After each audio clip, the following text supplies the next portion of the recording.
Hi hello दोस्तों। नमस्ते, राम राम, सुप्रभात। एक बार फिर से आप सभी का स्वागत है आपके अपने चैनल अध्याय एकेडमी में। और मैं हाजिर हूँ हिंदी साहित्य के एक और नए टॉपिक के साथ। तो दोस्तों, जैसे हमने कल आपका हिंदी साहित्य का हमारी पहली क्लास थी, और पहली क्लास में हमने देखा कि हिंदी साहित्य में प्रथम में क्या क्या हुआ है, पहली बार में क्या क्या हुआ है, किसने पहली कहानी लिखी, कौन पहले लेखक थे। तो इस प्रकार हमने पहली वीडियो हमने पूरा कवर किया। अब आज से हमारी हिंदी साहित्य जो है स्टार्ट हो रही है, और हम आदिकाल का हम शुरुआत में क्या पृष्ठभूमि पढ़ेंगे, आदिकाल से पहले के कैसे स्टार्ट हुआ है। इसके बाद फिर हम आदिकाल पढ़ेंगे, फिर इसके बाद भक्ति काल पढ़ेंगे, फिर रीतिकाल पढ़ेंगे, फिर आधुनिक काल पढ़ेंगे। ठीक है। तो आज हमारा नया टॉपिक है कि हिंदी साहित्य की लेखन पद्धति, और ये आपका सबसे ज़्यादा मोस्ट इम्पॉर्टेंट आप हो जाता है। और इस टॉपिक को लगभग कोई नहीं करवाता है, कोई टीचर इस टॉपिक को नहीं कवर करवाते हैं। और ये टॉपिक आपका सिर्फ पैड बैच पे ही हो पाता है, और अगर पैड बैच में भी होता है तो सिर्फ प्रवर्तक इसके बता दिए जाते हैं, और इसके अंदर की कोई इम्पोर्टेंट चीज़ें आपको नहीं बताई जाती हैं। तो आज हम विस्तार से जो हमारे लिए इम्पोर्टेंट होगी वो सारी चीज़ें हम हिंदी साहित्य की लेखन पद्धति में हम पढ़ेंगे। तो पहला क्या है, पहला हमारा आ जाता है वर्णानुक्रमी पद्धति आ जाता है। कौन सा पद्धति आ जाता है हमारा? सबसे पहला आ जाता है वर्णानुक्रमी, हमारा पद्धति सबसे पहला आ जाता है। और ये वर्णानुक्रमी पद्धति जो है सबसे प्राचीनतम पद्धति मानी गई है। कैसी पद्धति मानी गई? सबसे प्राचीनतम पद्धति से माना गया है। ठीक है। क्योंकि इसका इतिहास लेखन जो हुआ है वर्णानुक्रमी पद्धति का, इसका इतिहास लेखन वर्णमाला के वर्ण के अनुसार हुआ है। किस प्रकार से इसका इतिहास लेखन हुआ है? वर्णमाला के वर्ण के अनुसार। जैसे आप वर्णमाला में देखेंगे तो सबसे स्टार्टिंग में छोटा आता है, फिर बड़ा आता है, छोटी, फिर बड़ी, इसी प्रकार से जो अक्षर आते हैं। और सबसे लास्ट में आपका क्या आता है? सबसे लास्ट में आपका हा आता है। हा क्यों आता है? अब कुछ लोग को डाउट होगा कि पर हा के बाद छत्रज्ञा आता है, तो उसको आप कहाँ ले गए? वो तो सबसे लास्ट में हमने वर्णमाला में पढ़ा है। तो जब आप डिटेल से जब आपको वर्णमाला पढ़ाएंगे तो उसमें हम आपको बताएंगे कि जो आपका छा, त्रा और ज्ञा जो होता है, ये किससे बनता है? ये संयुक्ताक्षर हैं। ये कैसे वर्ण होते हैं? ये संयुक्ताक्षर वर्ण होते हैं। तो किसी न किसी जो किसी दो वर्णों के संयोग से बने हुए होते हैं। तो जैसे आपका लास्ट में आप ज्ञा को मान रहे हैं, आप किसको मान रहे हैं? लास्ट में आप ज्ञा को मान रहे हैं। तो ज्ञा जो है आपका जा से मिलके बना हुआ है। किससे मिलके बना है? जा से मिलके बना हुआ है। इसीलिए जो ज्ञा आपका होगा वो जा के बाद आ जाएगा। ठीक है। तो इसी प्रकार जो संयुक्ताक्षर को हम अगर हटा दिया जाए तो हमारा अंतिम वर्ण जो है हा आ जाता है। कौन सा आ जाता है? हा आ जाता है। अब इसका वर्णानुक्रम पद्धति का प्रयोग हिंदी साहित्य में किसने किया था? तो वर्णानुक्रम पद्धति का हिंदी में प्रयोग किया है गारसा दत्तासी ने और शिव सिंह सेंगर ने। शिव सिंह सेंगर और गारसा दत्तासी ने अपने हिंदी साहित्य में इस पद्धति का प्रयोग किया है। ठीक है। तो आपको ये दोनों लेखक आपको याद रखने हैं कि वर्णानुक्रम पद्धति पर गारसा दत्तासी और शिव सिंह सेंगर ने अपने लेखन पद्धति पर इसका प्रयोग किया है। अब अगले लेखन पद्धति पे हम आएंगे। हमारा अगला लेखन पद्धति है कालानुक्रमिक पद्धति। कौन सा है? अगला पद्धति हमारा हो जाता है कालानुक्रमिक पद्धति है। और इस पद्धति को हम काल समय के अनुक्रम पे इसे बांटते हैं। काल विभाजन के आधार पर इसको बांटा गया है। इसीलिए प्रथम प्रयोक्ता या प्रवर्तक, कालानुक्रम पद्धति के प्रथम प्रयोगकर्ता और प्रवर्तक के नाम पे हम जॉर्ज ग्रियर्सन को मानते हैं। क्योंकि काल विभाजन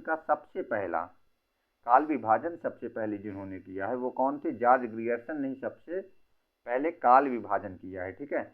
और हिंदी साहित्य में इसके प्रयोगकर्ता कौन है? तो हिंदी साहित्य में इसके प्रयोगकर्ता ग्रियर्सन और मिश्र बंधु मानते हैं। किसको मानते हैं? ग्रियर्सन को और मिश्र बंधु को मानते हैं, जिन्होंने कालानुक्रम पद्धति का प्रयोग किया। ठीक है। और इसी कालानुक्रम पद्धति को हम परंपरागत पद्धति के नाम से भी जानते हैं। किस नाम से जानते हैं इसको हम परंपरागत पद्धति के नाम से भी जानते हैं। और ये सबसे लोकप्रिय पद्धति मानी जाती है। कैसी मानी जाती है? सबसे लोकप्रिय पद्धति मानी जाती है। तो सबसे प्राचीन आपकी पद्धति कौन सी हो जाएगी? वर्णानुक्रम पद्धति हो जाएगी। सबसे लोकप्रिय पद्धति हम किसे मानते हैं? तो हम कालानुक्रम पद्धति को सबसे लोकप्रिय पद्धति मानते हैं। ठीक है। तो अगला अब हमारा कौन सा है, अगला हमारा आ जाएगा विधेयवादी पद्धति। कौन सी पद्धति आ जाएगी, विधेयवादी पद्धति आ जाएगी। विधेयवादी पद्धति को हम सर्वश्रेष्ठ पद्धति के रूप में मानते हैं। हिंदी साहित्य में सबसे ज़्यादा अगर प्रयोग हुआ है तो विधेयवादी पद्धति का ही हुआ है, और विधेयवादी पद्धति को ही हिंदी साहित्य में सर्वश्रेष्ठ पद्धति के रूप में माना गया है। अब विधेयवाद का अर्थ क्या होता है, तो विधेयवाद का अर्थ होता है कि संदेह से परे, जिस पर कोई संदेह ही ना किया जाए, संदेह से कोई परे चीज हो, उसे विधेयवाद का अर्थ माना जाता है। ठीक है। और विधेयवाद के जनक कौन है, तो विधेयवाद के जनक जो हो जाएंगे वो हिप्पोली एडोल्फ टेन हो जाएंगे। कौन हो जाएंगे, हिप्पोली एडोल्फ टेन जो है विधेयवाद के जनक माने जाते हैं, विश्व में माने जाएंगे। ठीक है।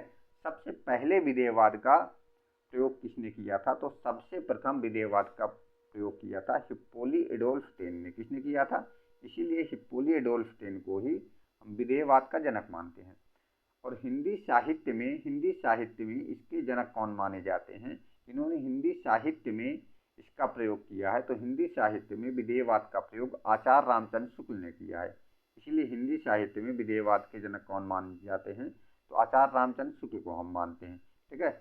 सर्वमान और नवीनतम पद्धति हो जाती, एक ऐसी पद्धति हो जाती जो आपकी पद्धति सर्वमान और नवीनतम पद्धति के रूप में इसे जानते हैं, क्योंकि इसमें दोहरा नामकरण की पद्धति की प्रवृत्ति है। कैसी पद्धति है, इसमें दोहरा नामकरण की पद्धति की प्रवृत्ति है, और आचार्य रामचंद्र शुक्ल ने दोहरा नामकरण की पद्धति अपनाई है, प्रवृत्ति अपनाई है। इसीलिए उन्होंने हर हिंदी साहित्य के हर एक काल को दो दो नाम दिए हैं। जैसे वीरगाथा काल को उन्होंने आदिकाल कहा है, उन्होंने वीरगाथा काल को क्या कहा है, उन्होंने वीरगाथा काल को आदिकाल का नाम दिया है। उत्तर मध्य काल को उन्होंने भक्ति काल कहा है। हाँ, तो इसी प्रकार उन्होंने हर एक काल को उन्होंने दो दो उसमें बांटा है। ठीक है। अब अगला आपका आ जाता है आलोचनात्मक पद्धति। ठीक है। आलोचनात्मक पद्धति में आलोचना का अर्थ क्या होता है, आलोचना का अर्थ होता है कि गुण दोष के आधार पर विवेचना करना। किसके आधार पर, गुण दोष के आधार पर विवेचना करना। और सामान्य रूप से लोग आलोचना का अर्थ क्या मानते हैं, समाज में लोग सामान्य रूप से आलोचना का अर्थ मानते हैं कि ये बुराई कर रहा है।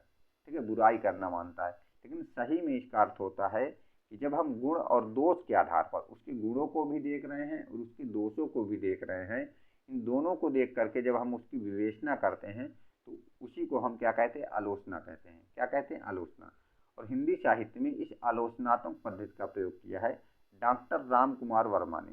किसने किया है, डॉक्टर राम कुमार वर्मा ने इस आलोचनात्मक पद्धति का प्रयोग किया है। इसलिए डॉक्टर राम कुमार वर्मा की जो कृति है आलोचनात्मक साहित्य का इतिहास नाम से है। ठीक है। अगला हमारा हो जाएगा समाजवादी पद्धति या समाजशास्त्री पद्धति। कौन हो जाएंगे, समाजवादी पद्धति और समाजशास्त्री पद्धति हो जाएगी। और हिंदी में इसका प्रयोग किसने किया है, तो समाजवादी पद्धति और समाजशास्त्री पद्धति, ये हिंदी में इसका प्रयोग आचार्य हजारी प्रसाद द्विवेदी ने किया है। किसने, आचार्य हजारी प्रसाद द्विवेदी ने किया है। और यह जो पद्धति है ये मार्क्सवाद के द्वंद्वात्मक भौतिकवाद से प्रभावित है। किससे प्रभावित है, तो ये मार्क्सवाद के द्वंद्वात्मक भौतिकवाद से ये पद्धति आपकी प्रभावित है। और हिंदी साहित्य में इसका प्रवर्तन आचार्य हजारी प्रसाद द्विवेदी ने किया है। अगला हमारा आ जाएगा, अगला क्या आ जाएगा, वैज्ञानिक पद्धति। अगला आ जाएगा वैज्ञानिक पद्धति। तो वैज्ञानिक पद्धति के प्रयोक्ता कौन है, तो हिंदी साहित्य में वैज्ञानिक पद्धति के प्रयोक्ता हो जाएंगे डॉक्टर गणपति चंद्रगुप्त हो जाएंगे। कौन हो जाएंगे, डॉक्टर गणपति चंद्रगुप्त ने वैज्ञानिक पद्धति का प्रयोग किया है। अगला हमारा हो जाएगा नारीवादी पद्धति। तो नारीवादी पद्धति का प्रयोग हिंदी साहित्य में सुमन राजे ने किया। किसने किया, सुमन राजे ने हिंदी साहित्य में नारीवादी पद्धति का प्रयोग किया है। अब हम सारे पद्धति को एक बार और देख लेंगे। हमारा सबसे पहला पद्धति कौन था, हमारा सबसे पहला पद्धति आ जाता है प्राचीन पद्धति। कौन सा आ जाएगा, प्राचीन पद्धति। प्राचीन पद्धति को किसने किसने प्रयोग किया, गारचा दत्तासी और शिव सिंह सेंगर ने।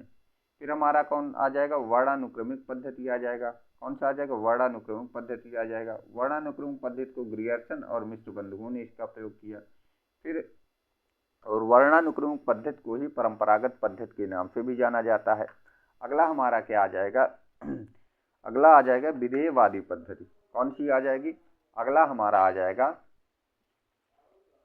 विधेयवादी पद्धति आ जाएगी। और विधेयवादी पद्धति के जनक हिंदी साहित्य में कौन माने जाएंगे? तो विधेयवादी पद्धति के जनक माने जाएंगे आचार्य रामचंद्र शुक्ल माने जाएंगे। कौन माने जाएंगे? आचार्य रामचंद्र शुक्ल माने जाएंगे।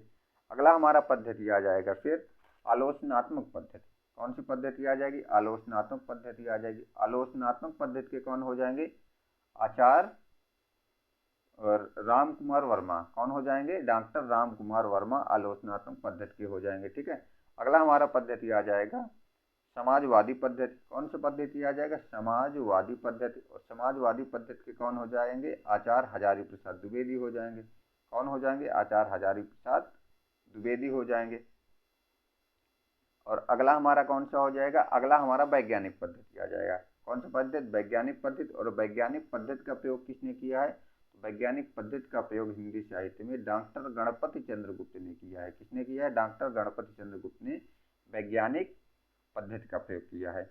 और सबसे अंतिम हमारा पद्धति जो आ जाता है वो नारीवादी पद्धति है। कौन सी है? नारीवादी पद्धति। और नारीवादी पद्धति का प्रयोग सुमन राजे ने किया। किसने किया? सुमन राजे ने किया है। ठीक है, सुमन राजे ने इसका प्रयोग किया है। तो ये रहे हमारे 7-8 जो भी हमारी जो सबसे ज़्यादा मोस्ट इम्पॉर्टेंट आपकी पद्धतियाँ हिंदी साहित्य में आती हैं, इसका बार बार क्वेश्चन आपका इससे पूछा जाता है, वो सारे हमने कवर कर लिए हैं। ठीक है, हिंदी साहित्य की लेखन पद्धति के मोस्ट इम्पॉर्टेंट जो भी हमारे टॉपिक हैं या जो भी हमारी पद्धति है वो सब हमने कवर कर लिया है। ठीक है, तो ये हमारी हिंदी साहित्य की दूसरी क्लास है और इसी प्रकार हम संपूर्ण हिंदी साहित्य का अच्छा कंटेंट आपके लिए इसी प्रकार हम आपको प्रोवाइड करवाएंगे। तो अगर आप हमारे चैनल पर नए हो तो हमारे चैनल को सब्सक्राइब करके ज़रूर जाइए, क्योंकि जब आप सब्सक्राइब करेंगे वीडियो को, आप ज़्यादा से ज़्यादा लोगों को शेयर करेंगे, आप देखेंगे, तो इससे एक मोटिवेशन मिलता है वीडियो बनाने का कि हम आपको कितना अच्छे से अच्छा हम आपको कंटेंट प्रोवाइड करवा पाएँ कि जो आपको कंटेंट आपको पेड बैच में भी या आपको पेड बैच में वैसा मिलता हो या पेड बैच से भी थोड़ा बेहतर अगर मिल सके तो आपको हम फ्री में वो आपको कंटेंट आपको प्रोवाइड करवा पाए। और उसके लिए हम आपसे क्या मांग रहे हैं? कोई चार्ज नहीं है, कोई फीस आपसे नहीं ली जा रही है। बस आपसे इतना कहा जा रहा है कि आप चैनल को ज़रूर सब्सक्राइब करके जाइए और ज़्यादा से ज़्यादा अपने दोस्तों को शेयर करिए और वीडियो को लाइक करिए। और अगर आपको वीडियो पसंद आया हो तो अपनी राय आप कमेंट बॉक्स पर ज़रूर दीजिए। अब हम आपसे मिलते हैं अगली वीडियो में, तब तक के लिए जय हिंद, जय भारत।